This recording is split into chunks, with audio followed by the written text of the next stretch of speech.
Good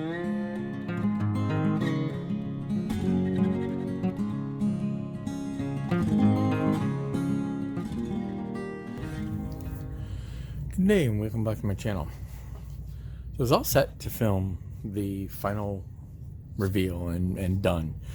And I'd actually gone so far as to put her up on the shelf. And I realized that I was missing the insignia. So I pulled it out and I got I pulled the insignia out and I'm like, okay, great. We'll go ahead and we'll just slap these transfers on and it'll be fine. Well, not quite so fine. These transfers are 12 years old. They were printed not by some of the more better custom ones. I mean, the guy did great. These look great, but when they stick off, they're just really, really thick. So thick that they're also printed on white, which they have to be for the white that you have there. Excuse me. So the challenge with this is you have this very thick layer of whatever decal material and all this white, and so when you put it on, it just wasn't working. At this scale, just that little bump was obvious. So what do? Do I ignore it? Because I had been ignoring it. I actually hadn't noticed it for like 24 hours. But then, of course, now that I've noticed it, I was going to notice it from then on out. So what do? So what I did was I got a hold of the emblem and printed them myself. So these are, come on, focus, there we go. So these are the same emblem printed on my own white transfer sheet and layered up. Now I know these are very, very fragile the way they work. I wasn't even sure about the size, which is why there's several of them. And that one is pretty much where I want to go. Oh, there we go.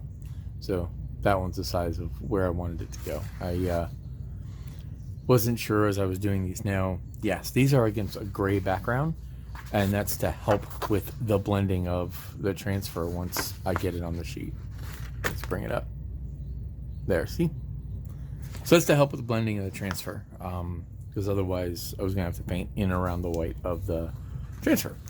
So I'm going to get this put on and then set it up, and then I will go ahead and show what the overall model looks like. So hang on for a second, we'll be right back. And here we are, completed.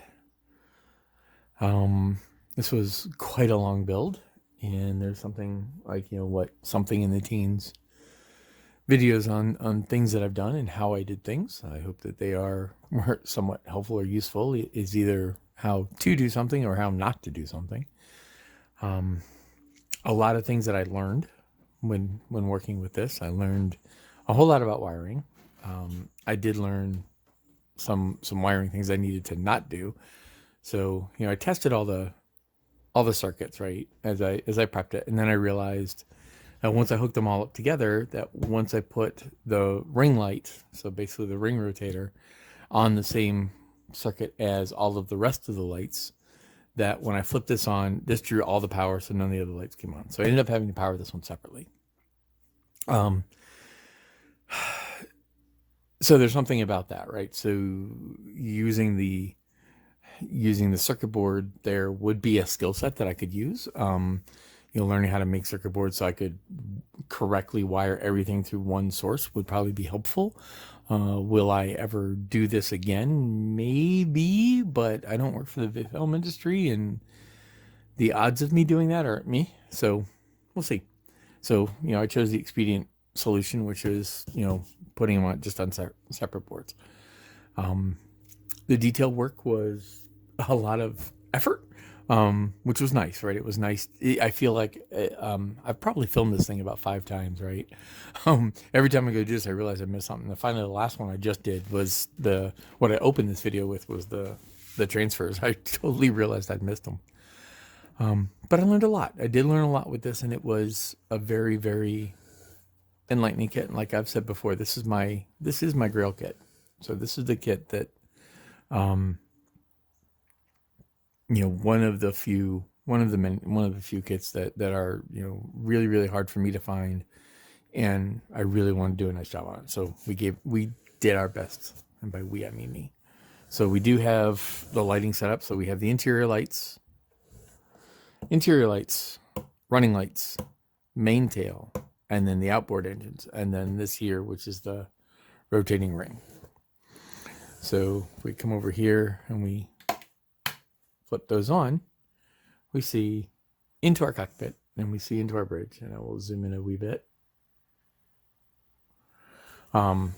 Building that out was also one of the wants for this. I wanted the bridge to look like the bridge, and you've seen all the videos, so there's a lot of effort in making that happen.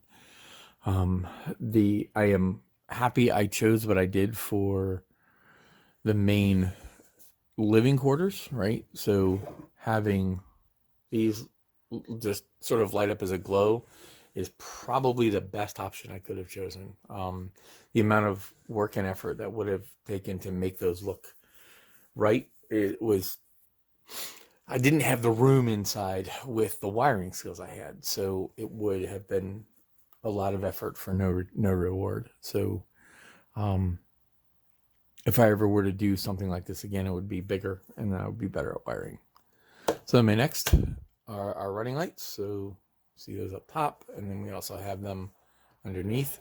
I know that there are, let's see if we can get there. There we go. See them? So I know that there are other running light locations on here. So like in the tail and at the top and along the side.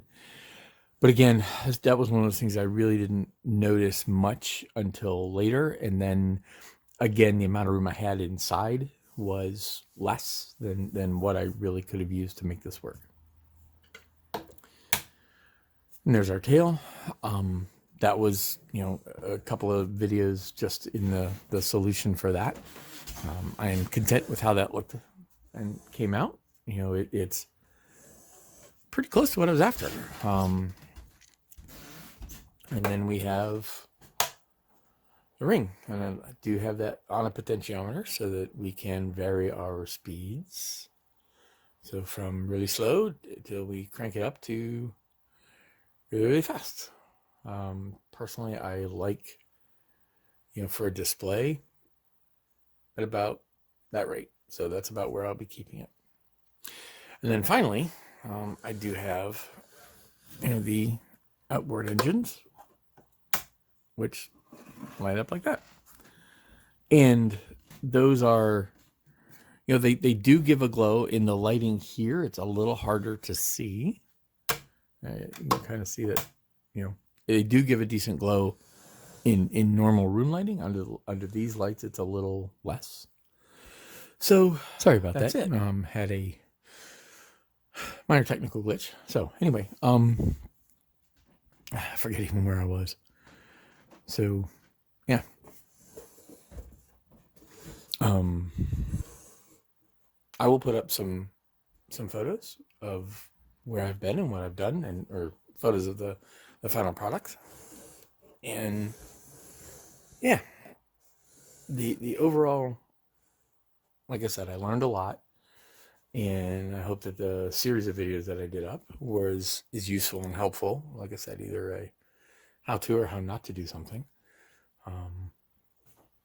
But yeah, I am content. I see a lot of things that I am happy for. I see a lot of things that I wish or that I could do better, and I will. Like I said, the wiring thing is probably the biggest thing I don't want to say disappointed with, but I see room for improvement.